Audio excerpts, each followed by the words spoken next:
A long time ago, in a small quiet village surrounded by farmlands, two best friends, Wale and Toby, lived side by side. Life was tough for everyone in the village.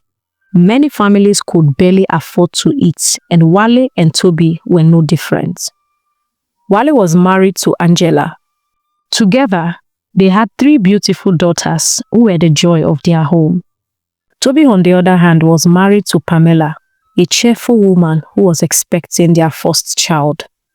Despite their struggles, Wale and Toby often found comfort in each other's company, sharing their dreams of a better life.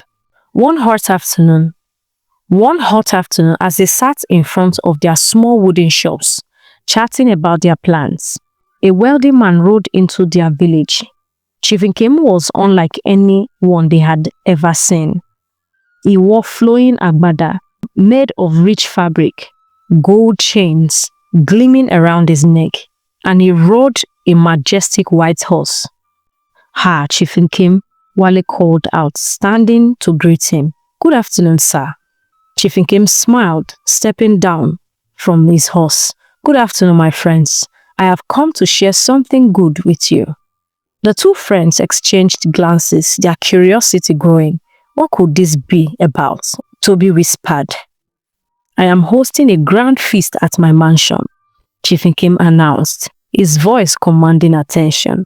"You are invited. Come and enjoy yourselves." "Chief, a feast?" Wale asked, his eyes widening. "We've never been to a mansion before." "Yes," Chief Nkem replied with a smile. "You will eat the best food and drink the finest wine. Your lives may never be the same after this." Wale and Toby couldn't believe their luck. The thought of entering a mansion and eating food was too tempting to resist. "We will come, sir. Thank you for inviting us," Toby said eagerly. Later that evening, the two friends arrived at Chief Nkem's mansion. They were stunned by its size. The gates were tall and golden, with lion statues. The compound was tiled, and the mansion itself looked like a palace, shining under the moon. Toby looked at the place. Wale whispered, his mouth hanging open, "Can you believe this is someone's house?" "I can't," Toby replied, shaking his head. "Let us eat and enjoy ourselves," they said. Inside, the table was piled high with food, meat, rice, pounded yam, and soup. It was a feast fit for kings. The aroma filled the air, making their mouths water. "Eat as much as you like," Chief Nkem said warmly. Wale and Toby didn't need to be told twice. They ate until their stomachs were full, and Chief Nkem also allowed them to take some for their families. "This is too good to be true," Wale said as they left the mansion with their bags of food. "Chief Nkem must be very generous." "Yes," Toby agreed, smiling. "This is the kind of life we've been dreaming of." When Wale got home, his daughters ran to him excitedly. "Daddy, what did you bring for us?" "Ah, I brought something special," Wale said, handing them the food. His daughters sat on the floor eating happily. Toby's wife, Pamela, also enjoyed her share of the feast, thanking her husband for the treat. But Wale's wife wasn't around. She had traveled to see her sick mother in the next village. But just a few days later, disaster struck. Wale's daughters suddenly fell ill. Their skin turned black and they complained of intense pain. Angela cried as she tried to nurse them, but nothing worked. By the end of the day, all three girls were dead.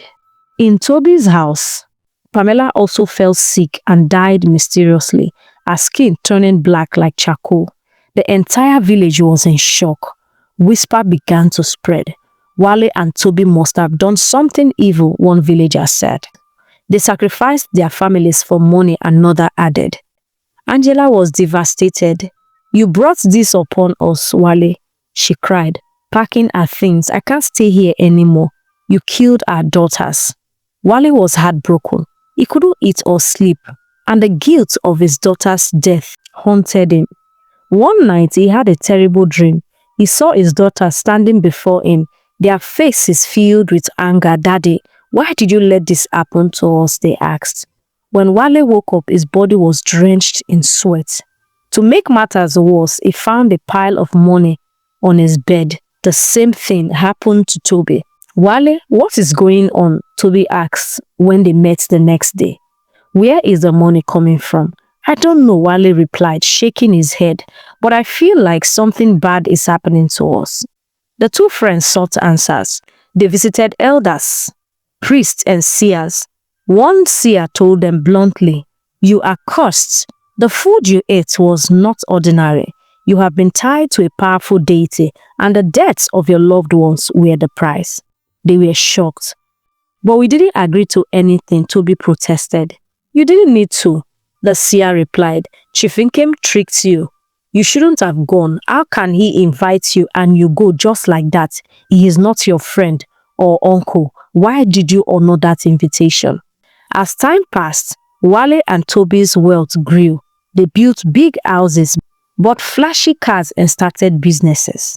The villagers, however, continued to whisper, "Wale and Toby have used juju to get rich," one man said. "Their wealth is not clean." One day, Angela visited Wale. She was shocked by the mansion he now lived in. "So this is what you've been chasing, Wale," she said angrily. "You lost your daughters for money, and you still call yourself a man?" Wale couldn't answer. Angela shook her head in disgust and left. Meanwhile, Doreen, Angela's best friend, started visiting Wale secretly. She convinced him that she loved him and eventually became pregnant for him. But trouble was brewing. Chief Nkem returned demanding another sacrifice. "The deity wants more," Chief Nkem said. Wale and Toby were terrified. "But we've already lost so much," Wale said. "If you refuse," Chief Nkem warned, "you will lose everything." Wale decided to sacrifice Doreen, while Toby planned to use his new girlfriend. But the deity wanted Angela. Wale reluctantly invited her to his mansion, hoping to trap her. Angela, however, had been praying and fasting. She anointed herself with oil and stepped into the house, confidently in God's protection. When nothing happened to her, Wale was shocked. Doreen was taken in place of Angela. As they talked, Doreen suddenly arrived, unknown to her that Angela was there. She came screaming, "Wale, Wale, what did you do to me? Tell me." Then she confessed to Angela that she had been having an affair with her husband and also confessed that she was pregnant for him. Angela was stunned. "You mean my own best friend betrayed me?" Before anyone could react, Doreen collapsed. Her body turned black like charcoal, just like Wale's daughters. Wale screamed as the ghosts of his three daughters appeared. Overcome with fear and guilt, he ran out of the house, tearing his clothes and shouting like a madman. From that day, he wandered the streets mad. Wale and Toby's wealth did not last. Their greed led to their destruction, and they lost everything: family, peace, and sanity. Angela, though heartbroken, remained strong in her faith, trusting God to guide her through the pain. Moral lessons. Greed destroys. Wale and Toby's desire for quick wealth brought Chief Nkem their way, which in turn cost them everything. Pray and trust in God. Angela's faith protected her from harm. Beware of deceit. Chief Nkem and Doreen both betrayed trust for selfish reasons. Ill-gotten wealth never lasts. Anything gained through evil means will bring destruction. God bless you.